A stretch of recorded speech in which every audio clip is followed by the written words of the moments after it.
India ने England को England में लास्ट टाइम पडौदी सीरीज 2007 में हराई थी। मतलब 2007 से 2025 आ गया और हम इंग्लैंड में जाकर के इंग्लैंड को टेस्ट सीरीज नहीं हरा पाए हैं और यह काम मिला है शुभमन गिल को। शुभमन गिल के हाथ में कप्तानी आती है, एक बड़ा चैलेंज आता है। कल मैंने चैलेंजेस के बारे में बात की थी, लेकिन अगर शुभमन गिल और उनकी इंडिया, जो फिलहाल जिसके बारे में डिस्कस करेंगे कि प्लेइंग 11 कैसा दिखने वाला है, अगर वो इंग्लैंड को हरा देते हैं तो भैया ये एक हिस्ट्री होगी और फिर उसके बाद शुभमन गिल को आप काफी लंबे टाइम तक इंडिया की कमान संभालते हुए देखोगे। लेकिन इंग्लैंड जो है वो काफी ज्यादा कॉन्फिडेंट है। फॉर्मर लेजेंडरी स्पिनर ग्रिम स्वान ने कहा कि भैया ये हमारे लिए एशेस से पहले एक वार्म अप सीरीज जैसा है।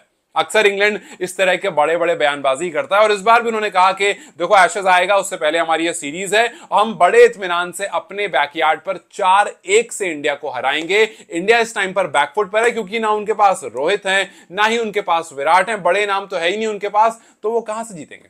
वो फिलहाल बैकफुट पर हैं और अगर वो बहुत अच्छा खेल भी लेते हैं तब भी वो 3-2 से जाकर के हमें सीरीज हैंडओवर करके चले जाएंगे। मतलब किसी भी केस सिनेरियो में इंडिया इस सीरीज को जीतने वाला नहीं। अब देखो भैया, शुभमन गिल और ऋषभ पंत, आपको इनकी बातें चुभनी चाहिए, ये बात ऐसी लगनी चाहिए कि आपके अंदर वो ईगो आ जाए कि भाई अब तो हरा कर ही जाएंगे। बिकॉज लास्ट टाइम 2007 में हराया था, उसके बाद इंग्लैंड जब जब इंडिया आई है, हमने इंडिया में तो डोमिनेशन अपना बरकरार रखा है, लेकिन जैसे ही हम इंग्लैंड जाते हैं वहां जाकर के हालत थोड़ी सी खराब हो जाती है। हालांकि हम ऑस्ट्रेलिया जाकर फिर भी अच्छी क्रिकेट खेलते हैं, लेकिन इंग्लैंड में आकर के मामला जो है वो थोड़ा खराब हो जाता है। अब इस टाइम पर पिच जो है वो कुछ इस तरह की दिख रही है। मतलब हालांकि ये पिच नहीं रहेगी, ऑब्वियसली इसमें और ग्रास कटेगा और थोड़ी सी सेटल डाउन होगी, बट हाँ पेसर्स फ्रेंडली पिच रहेगी और इस वजह से 11 में हो सकता है कि आपको सिर्फ एक ही स्पिनर दिखे। खैर उसके पास बाद में जाएंगे। फिलहाल कैसी 11 दिखेगी, ओपनर्स कौन कौन से होंगे, शुरुआत कहां से होगी और कौन सा वो एक खिलाड़ी है जिसको अपनी पोजीशन सैक्रिफाइस करनी पड़ेगी। सबसे पहले आपके ओपनर होंगे केएल राहुल और यशस्वी जायसवाल। ये काफी हद तक क्लियर हो गया बिकॉज हमने नेट्स में काफी बार इन दोनों को साथ में प्रैक्टिस करते हुए इंग्लैंड में देख लिया। इससे ये बात साफ है कि भैया ओपन करते हुए आपको केएल राहुल और यशस्वी जायसवाल ही दिखेंगे बिकॉज केएल राहुल के पास इंग्लैंड में काफी अच्छे नंबर्स हैं और ओवरसीज में 2 सेंचुरी इनकी सिर्फ इंग्लैंड में। सो जाहिर सी बात है एक अच्छा खिलाड़ी जो ऊपर अच्छा खेलता है और लगातार नई बॉल से प्रैक्टिस कर रहा है। सो केएल राहुल और यशस्वी जायसवाल जिनके पास पिछले WTC में सबसे ज्यादा रन्स थे इंडिया की तरफ से। सो आप यहां पर तो काफी क्लियर हो कि भैया यही दो हैं जो ओपन करने वाले हैं और ये WTC की शुरुआत है। शुभमन गिल चाहेंगे कि आप इस सीरीज को जीत कर निकलो सो दैट जो पिछले 2-3 बार से हम लास्ट में आकर के WTC हार जाते हैं, इस बार तो फाइनल में भी नहीं पहुंच पाए थे, सो इस बार डोमिनेशन शुरू से हो। तो आपके ओपनर्स तो तय हो गया। अब आते हैं तीसरे नंबर। ये जो पोजीशन है यहां पर सबसे बड़ा सवाल है कि यार तीसरी पोजीशन पर कौन खेलेगा। बस चौथी और पांचवी तो फिक्स हो गई है, तीसरी पर कौन खेलेगा। अब तीसरे पर जो नाम है वो है साई सुदर्शन या फिर दूसरा नाम अभिमन्यु ईश्वरन, जो कि काफी दबता हुआ दिख रहा है। और अगर आप बहुत सारे, जैसे रवि शास्त्री ने अपनी 11 बताई, उनकी 11 में साई सुदर्शन और बहुत सारे लेजेंडरी प्लेयर्स ने अपनी अपनी 11 बनाई, उस सब में मोस्टली 11 में साई सुदर्शन ही टीम में। उसके बहुत सारे रीजन हैं। पहला रीजन ये कि भैया गुजरात टाइटंस में शुभमन गिल के साथ थे और काफी बार हमने देखा है कि कप्तान अपनी प्रेफरेंस से 11 पिक करता है और उसमें जाहिर सी बात अगर प्रेफरेंस रहेगी तो साई सुदर्शन भी आएंगे। और सिर्फ ये रीजन नहीं है, रीजन एक ये भी है कि साई जो है वो खेल चुके हैं इंग्लैंड में काउंटी क्रिकेट खेल चुके हैं, तो अच्छा खासा एक्सपीरियंस है, सेंचुरी भी लगा चुके हैं यहां पर। सो इस वजह से आप इनको पिक करना चाहोगे।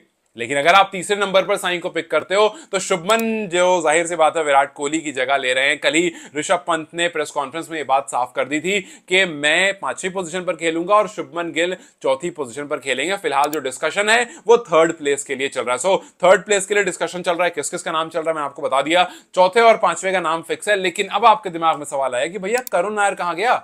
मतलब करुण नायर जिसने अभी प्रैक्टिस मैच में डबल सेंचुरी ठोक दी, जिसने इंग्लैंड के खिलाफ 300 रन बनाए थे जब लास्ट वो इंडिया को रिप्रेजेंट कर रहे थे, 100 और अभी 100, तो वो कहां गए।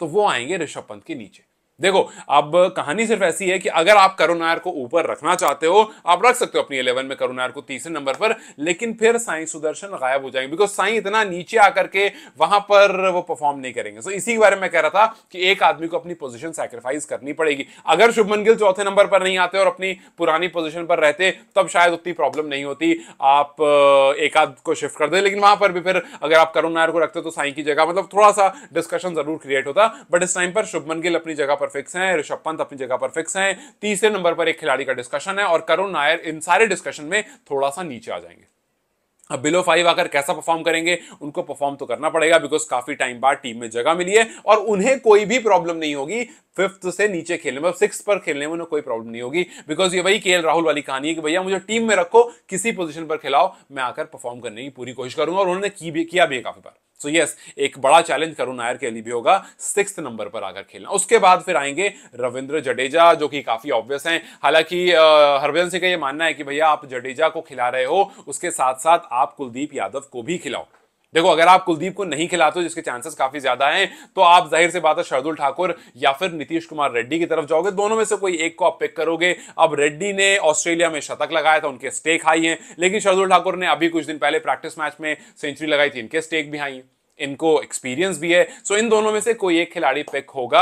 मेरे हिसाब से शार्दुल की तरफ टीम जाएगी, एक्सपीरियंस की तरफ। अगर पूरा यंग और जोशीली टीम बनानी होगी तो शायद आप रेड्डी की तरफ जाओ, लेकिन दोनों ही बहुत इंपॉर्टेंट पोजीशन पर हैं और दोनों ही आपके फास्ट बॉलिंग ऑलराउंडर हैं। सो यस, यहां पर आपको बड़े ध्यान से नाम पिक करना पड़ेगा। सो मेरे हिसाब से शार्दुल, लेकिन रेड्डी भी होंगे तो टीम उतनी ही स्ट्रांग होगी। देखना होगा कि आप किसको पिक करते हो। लेकिन उसके बाद हरभजन सिंह वाली बात की भैया इन दोनों को नहीं, बल्कि आप खिलाओ दो स्पिनर्स को। आपको याद दिला दूं 2002 की बात, जिस टाइम पर यही हेडिंग्ली टेस्ट था, इसी हेडिंग्ली में आकर के हम खेल रहे थे और यहां पर हरभजन और कुंबले दोनों ने साथ में गेंदबाजी करके 11 विकेट ली थी। मतलब उस टाइम पर इंडिया ने दो स्पिनर खिलाया था और इंडिया उस मैच को जीत भी गया था।